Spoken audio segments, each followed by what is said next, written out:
Welcome back. We're so excited to kick off the day with this topic.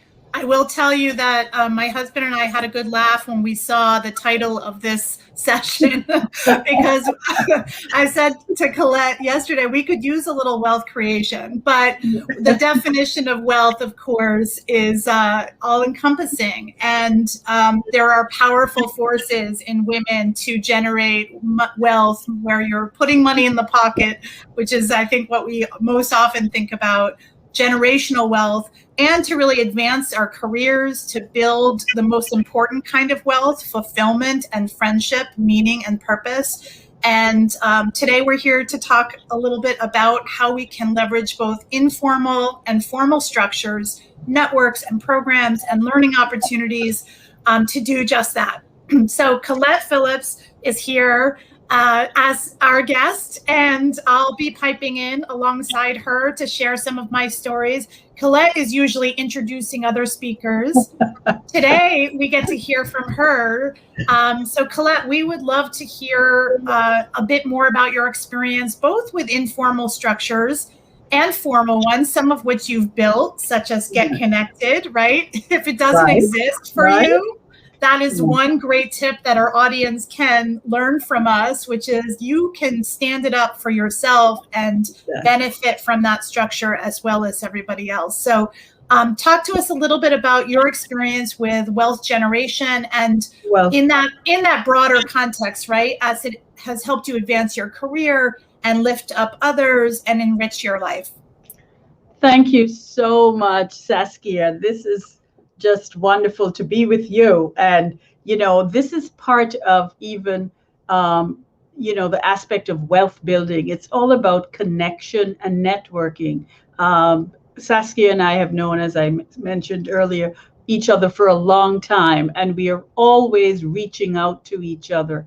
And that's something I think that women do and do well. We are real, I think, instinctively, we are connectors and curators of relationships. I grew up in the Caribbean, and my parents were both entrepreneurs. And in the Caribbean, I think this might have come out of an African tradition.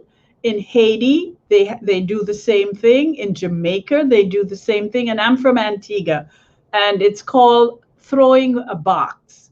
And literally, what people do is they put the money in a box. So you have a group of women or a group of people who make a commitment that every week they're going to put aside a certain amount of money.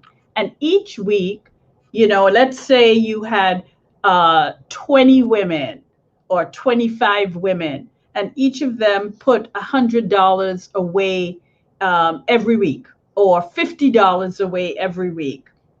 Well, of course, you're going to have the monies that are going to come in from that, maybe $2,000 each week, which would go for 20 weeks if there are 20 women who are part of that box. They have a trusted person take care of it. And each week, the box goes to a different woman. And they usually, to make it fair, they put the numbers in a box, and you pull out your number. So if you pull the first lucky number 1, you're the first person to get the first box. And that typically goes on. And people use that money. My parents used to do that with their employees. They were in export, import, retail business. And so they had between 35 and 40 employees. And it was a way for them to do what I call forced savings for their employees. And they would also participate in it as a way to kind of help the box be a little more robust. And that was one way. In Jamaica, they do the same thing, and it's called partnership. And in Haiti, it's called a susu. And it's almost like a Christmas club, that banks used to have many years ago. Maybe I'm dating myself, where you would put a certain amount of money away every month.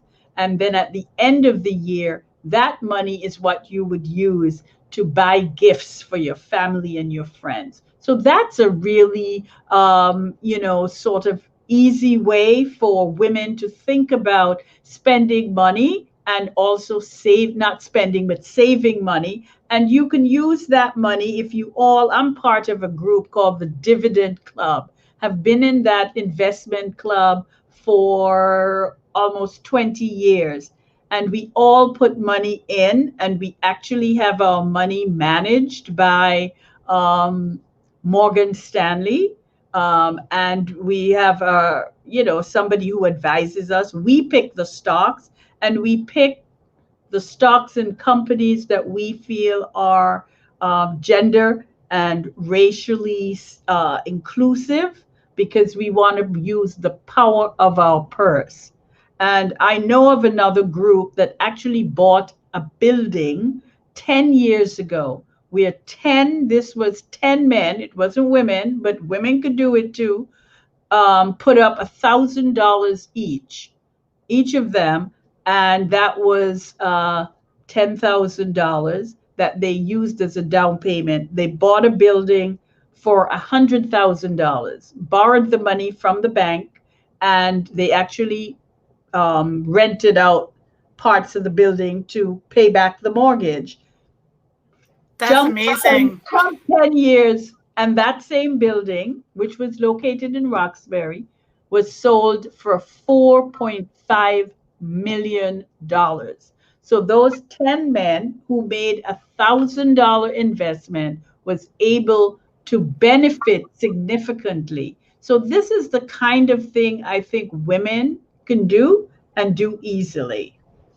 Yesterday, when we were talking a little bit about this group that you're in, you equated it to a book club. And I did a little mental math on the amount of money that some of my friends and social circles spend on wine and good cheese and food when we get together. And I thought, we could be putting money in our pocket. We don't have to forego that entirely, but we could be putting in our money in our pocket. So I think as people are thinking about how to bring this model into their own lives, right? Yes. Where do you find a program like this? There are groups that exist, but you also likely in your own lives have a collective and a structure and friends and community, and leveraging the power of that circle of women could, as Colette's pointing out, could result in really meaningful advancement of your financial resources and wealth. And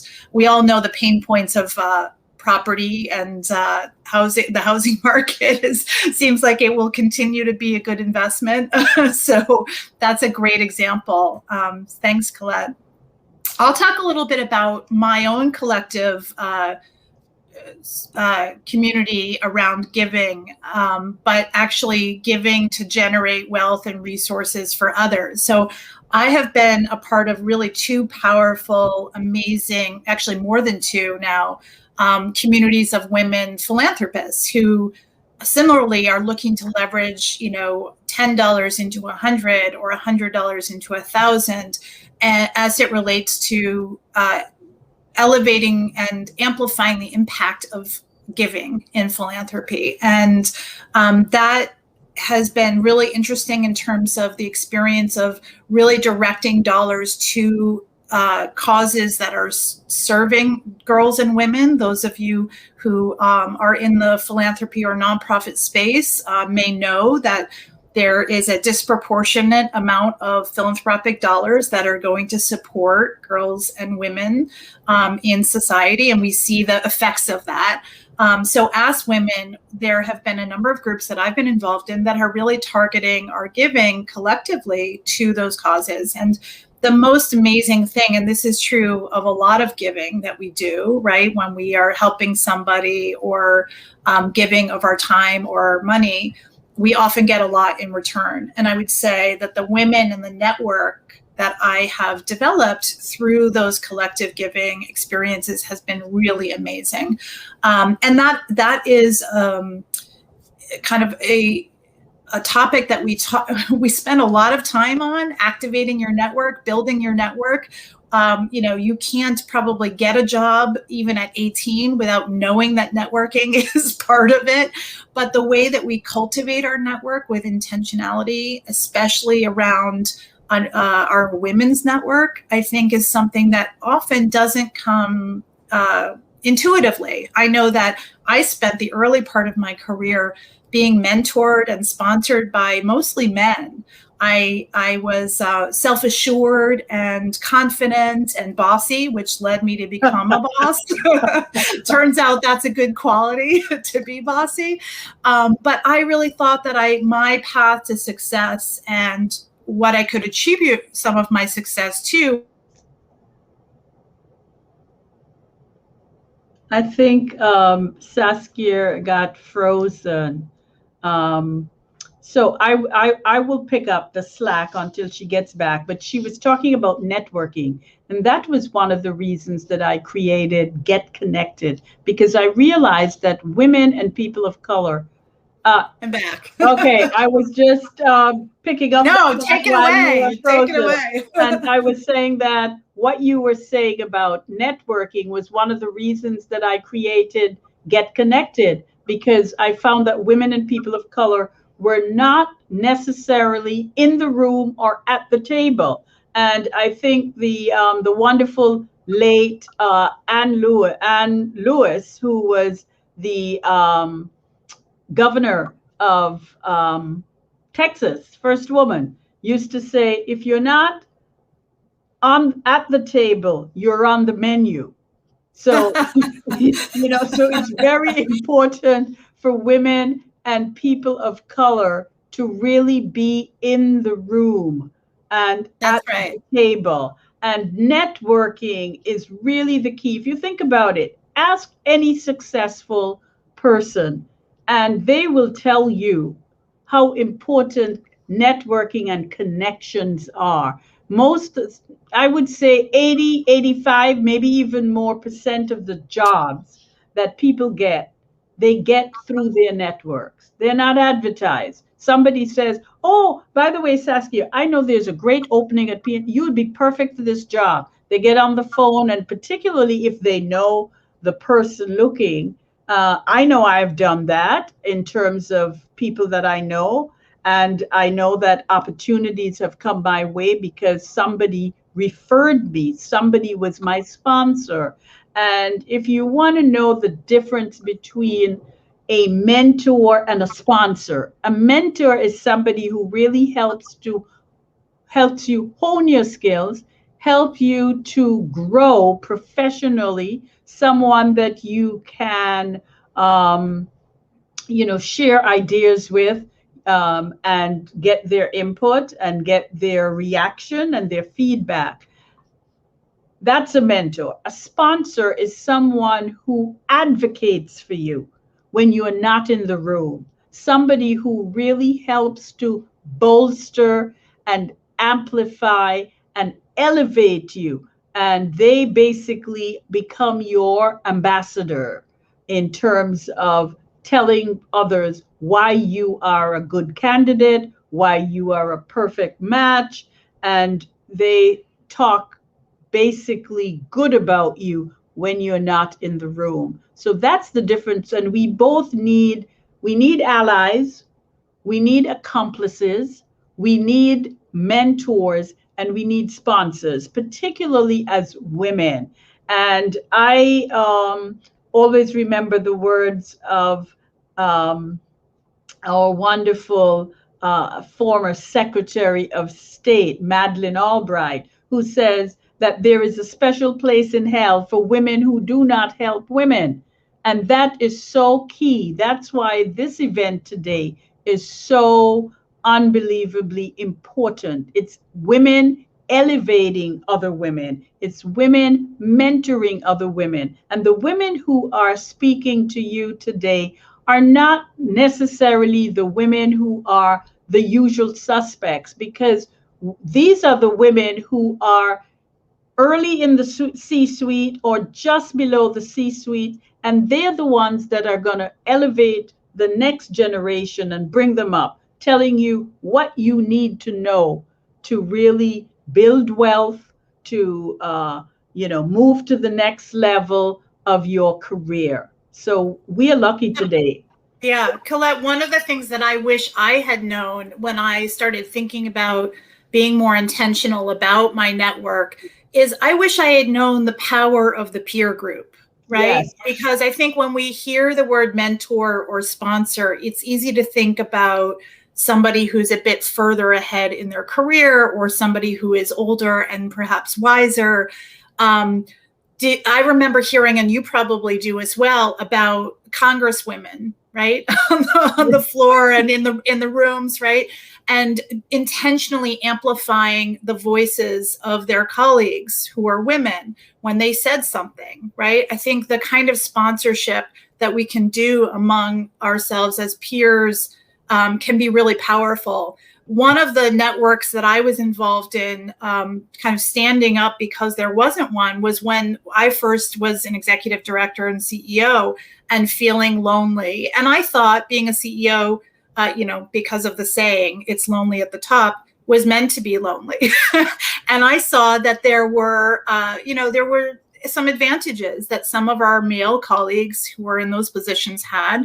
They were more likely to be out on the golf course or in the boardroom or seen as peers of some of the leaders in the business community at the time then, and still, unfortunately now, predominantly men. And a colleague of mine, a really dear friend of mine, and I started forming a sort of breakfast club for women executives in nonprofits. And we started with 4, and then it was 8. And the network grew to be about 80. Now, we didn't bring 80 all into the room, but all 80 were at the table and able to call upon each other and make connections for one another and run things by each other. And the power of having 80 women behind me as my advisors and on call when I needed to sort of check something out was really powerful for me. And, it helped me be a better fundraiser for my organization. And it helped me as I thought about my own career advancement. It led me actually to volunteer as a facilitator for the salary negotiation series of workshops that the city of Boston initiated to address pay equity. At the time, I remember when it rolled out, thinking, really, we ought to train hiring managers around pay equity. And, what do women need to know about salary negotiation, right? It was like, bolstering the effort on the wrong side of the coin. And I will tell you, it was really eye-opening going through that training and then training others to realize how many missteps I had made in my career. And I think that's the other thing. If we think about networks and networking, the connection is one thing, but how you use the connection is another thing.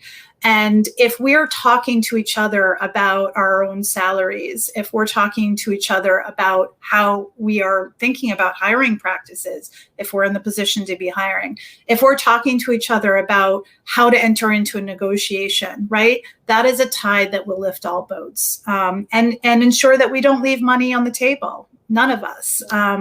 So, that's something that is really powerful. In all of the facilitated workshops that I did, really, we would ask this one question, which is, how many of you have felt like you have not earned your worth, right? Who have left money on the table in the negotiation? And every hand would go up. And then we would say, how many of you have successfully negotiated a higher salary for yourself in the hiring process? And I will tell you, in a dozen workshops, there might have been 1 or 2 hands.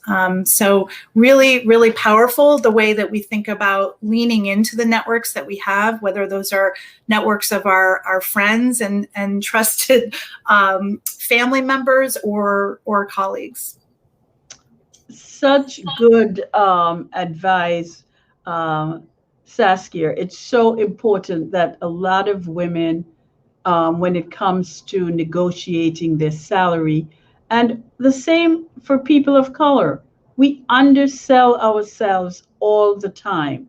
And I can tell you, even with women, when there is a job opening, we always feel we have to be 100%, have all the skills and all the necessary accoutrements to be able to apply for the job. A man doesn't think that way. He will only be 50%, sort of ready for the job, but he's like, oh, I could do that. I could do that. So we as women need to use our peer groups to really help to elevate. I had that. And sometimes when you don't really acknowledge and think about your own value, it's important for some to have that peer group to make you feel buoyed, that you have people pushing you. I had a sort of talk this morning with a friend of mine who was just telling me how important this conference is. And she was saying to me, I wish I had something like this when I was in my 20s, 30s, even 40s. And because it's so important. And she was sort of complimenting me and saying, Colette, you're always thinking about how you can elevate and lift people up. And that's one of the things I like most about you, because it's never about you, which is true. And I think it's the same thing with networking. You have to think about, how can I help this person? I really prefer people to think they owe me a favor than for me to owe them. So in a lot of ways, it's a give and take. You can't network and think, oh, I just want to get. It's like, how can I contribute to this person? How can I share information that we have, with the people that are in my network, so that we all can benefit and grow? Colette, there's a saying in fundraising, ask for advice, get money, ask for money, get advice. I think there's a sliver of truth in that, just in the sense that if you invest and lean into relationships, right? And whether you're asking for anything, better that you're offering of yourself.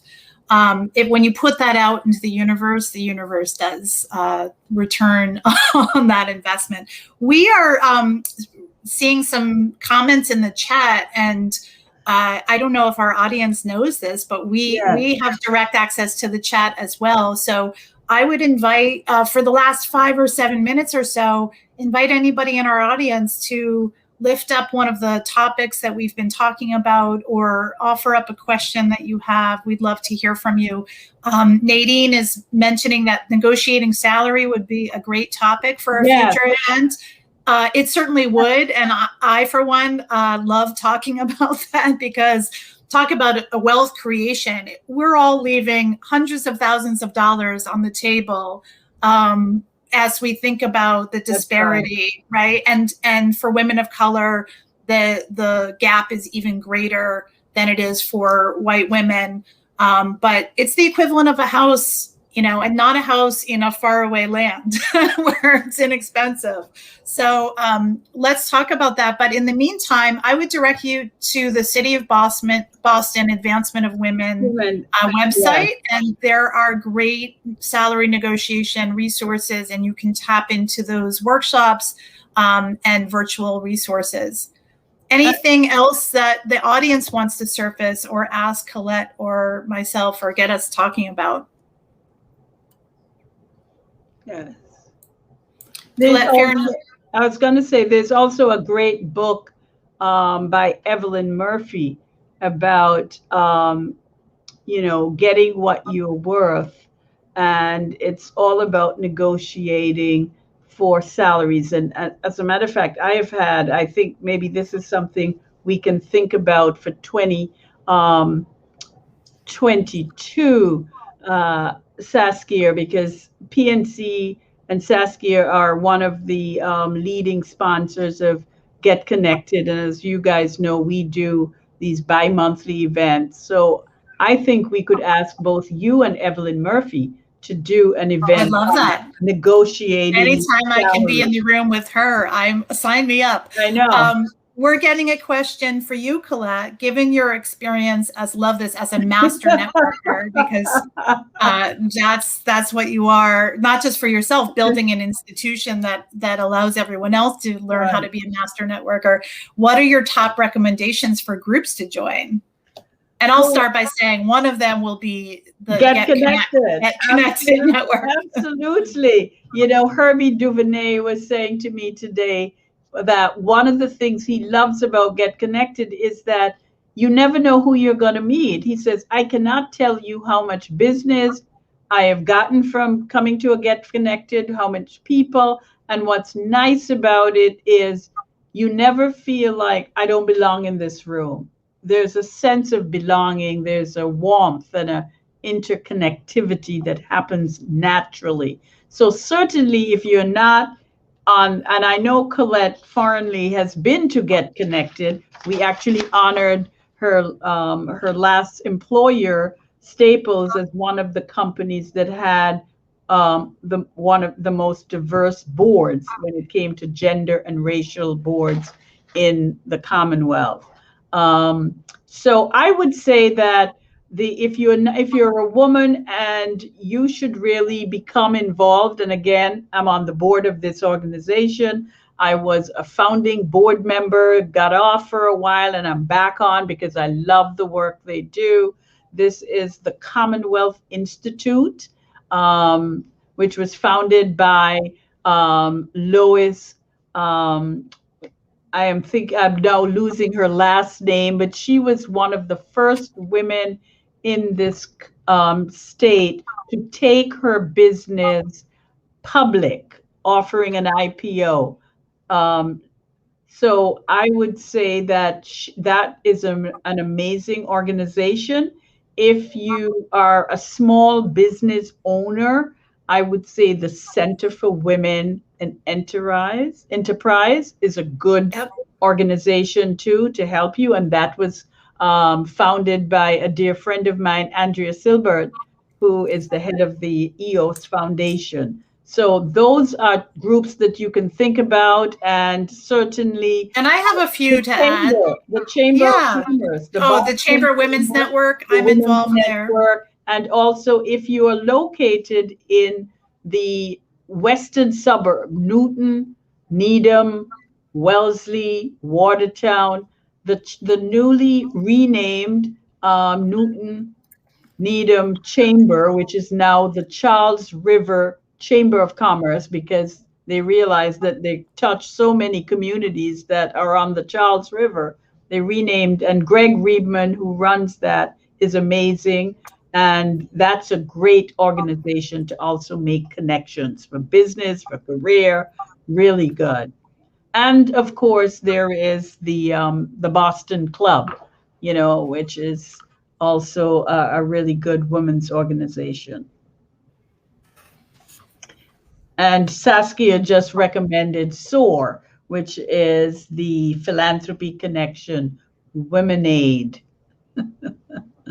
Yes, those are three, and there's probably 5 or 6 more. Yes. For women in nonprofits, that group that I mentioned convening has now been formalized and adopted by the Greater Boston, the Women's Foundation of Greater Boston, that called WIN, which I love as an acronym, Women in Nonprofits. So if you're in the nonprofit sector, check that group out. I would also say for women in finance, my colleagues in finance, Boston Women in Finance is a terrific organization. There is the 100 Women in Hedge Funds organization. There are a lot of really wonderful, powerful networks of women. And somebody asked specifically about sort of resources or connections for women who want to invest together.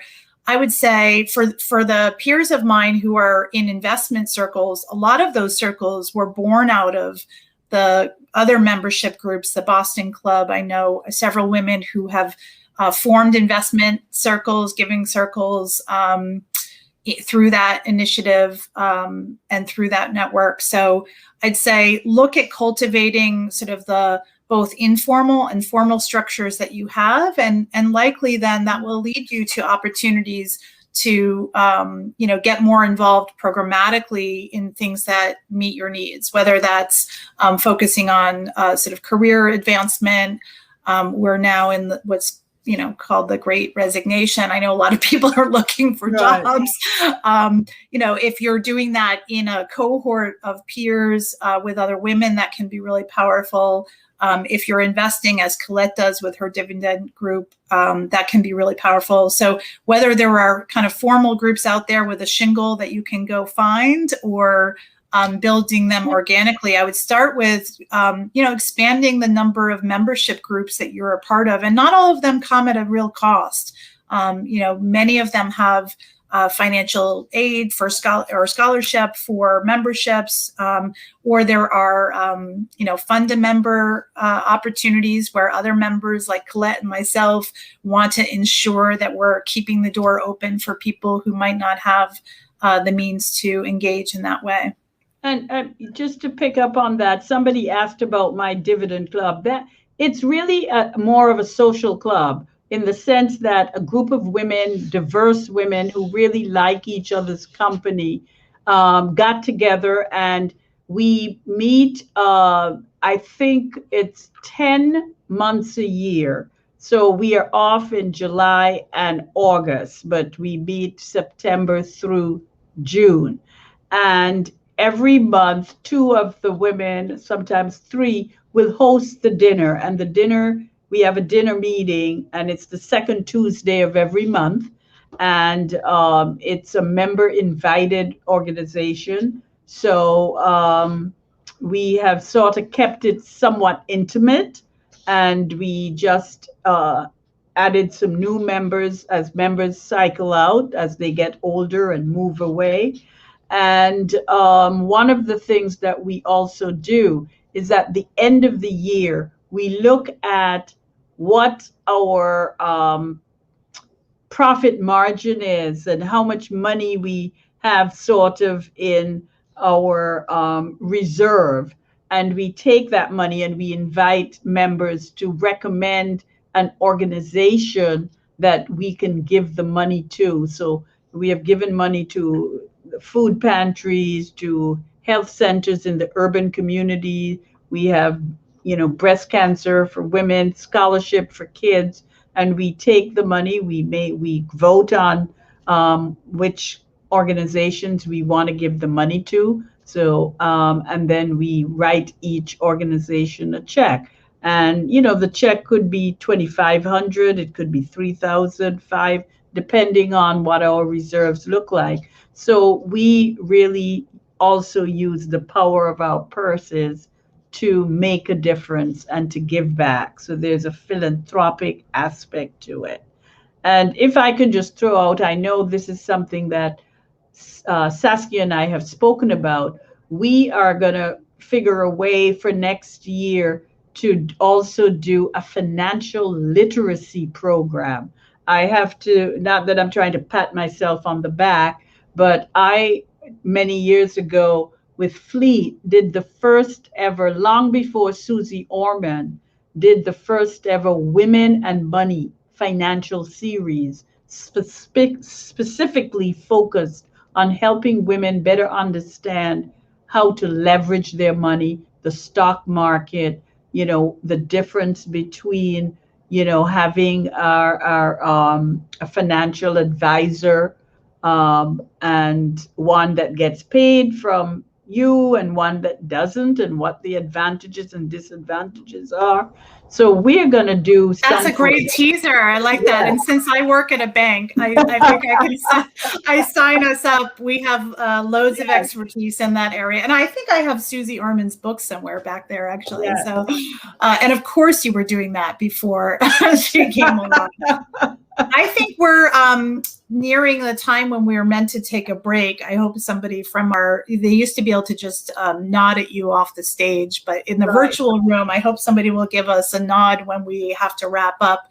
Why don't we just offer any closing comments, takeaways? What are your best thoughts and advice if you were to sum up how we can leverage women's networks for wealth creation, just as a takeaway. That was a great teaser for what will come next. But Colette, you want to close us out?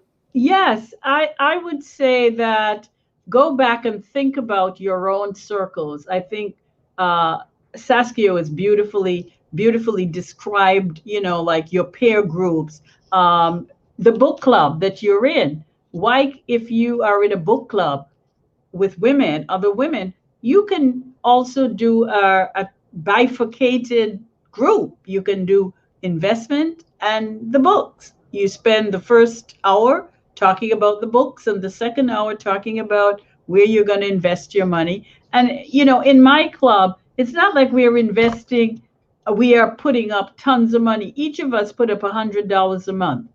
And, we leverage that money to invest. So I would say that it's not, oh, you could do the SUSU, the box, the partnership approach. There are very easy, simple ways to really begin to do wealth creation. So use those and think about that as a takeaway. And I want to just give a plug to the next session that's coming up is how to leverage men as career allies and sponsors. That is one not to be missed, because often women think that they just have to be connected to women. I always said, if you had a chance to take lessons from, a woman from the LPGA and Tiger Woods, who is a man, who would you take it from? You're going to go for the best. And since men have been the ones that have been in charge from time immemorial, they're the ones who control the corner offices. And we should take advantage of men as allies, sponsors, and mentors, because they know the business world better than we do. And who best to give you good advice than the ones who are in control? It's not an either or. I think that's the main takeaway. Right, exactly. I can't wait to listen. One of our, I think you called him a white man who can jump at some point. One of our speakers is Alan Casey. And I won't tell you how long he's been in my life, but I was a baby when we met. And, he was one of the people who helped to pave the way for my career and open doors. As I think about sort of what my takeaways would be in the audience, right? Or what I would tell my younger self, what I wish I had, what I needed to know that I didn't know, is probably even more relevant now. And I think on my mind, because I have a teenage daughter and we've been reading and hearing a lot about social media and the effects of what I call the greener pasture effects, the effects of social media, in thinking that the grass is greener, maybe not for you, but for everyone else, right? That the colors are brighter, that their lives are better, that they're better spoken, better educated, have greater networks and opportunities and mentors and better positioning. I can't tell you how many people, even in my peer group, think that other people are not nervous when they take the stage, or other people have stronger and greater credentials than they are. My advice is, put the blinders on. Don't compare, except the numbers, right? As it relates to salary, what's in your bank account, like keep your eyes focused on the numbers. That's the only area that you should compare. Otherwise, really focus on what you bring to the table, and look to put yourself in an echo chamber, if you will. Surround yourself with people who will help you affirm the strengths that you believe that you have, and see and learn and lift up for greater visibility the strengths that perhaps you need more convincing on, right? Put yourself in a network of friends and champions and sponsors. Lean into the relationships where you are being encouraged, and cut out the rest of the noise. Because I have yet to see or talk with and hear from any public speaker who's not nervous when they take the stage. Yeah. In fact, a woman I deeply admire, who I think is one of the most articulate, inspiring speakers, once told me that when I asked her how come she never seemed nervous, she said, I take medication. You know, things are never quite what they seem, and everyone struggles. And if you think somebody out there is better equipped and more advanced in their skill set or better positioned, you're probably right. But there are just as many people who are sitting to your right, who don't shine as brightly as you do, who don't have the skills and the assets and the capabilities that you do.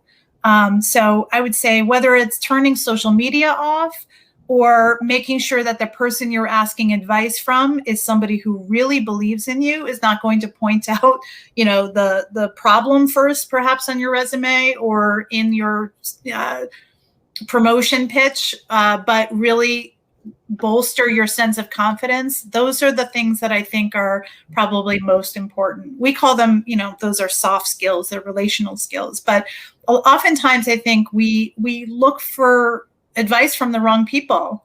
What we need is a champion and somebody who will be in our head and in our ears when we are not feeling great about ourselves, right? Or are feeling shy about asking for what we need and deserve. Yes. And also, you also need a friend who, or peer, or someone who is a advisor, or a sponsor, a mentor, who sometimes can pull you back into the reality and ask you the hard question. And I can tell you, I have two of those. Saskia is one of them. The other is Quincy Miller, and he says, I love that you are generous. And she says, I love that you're generous and you like to give. But how is this going to support the work that you do? Because, you know, that's right, because you can't give it all away. Somebody has to pay for this. You know, so she says, you can't give away the house. You got to, you know, make it. So you need people who also can, you know, bring you back down and put your feet on the ground and really ask you the hard question. I call them my gentle critics.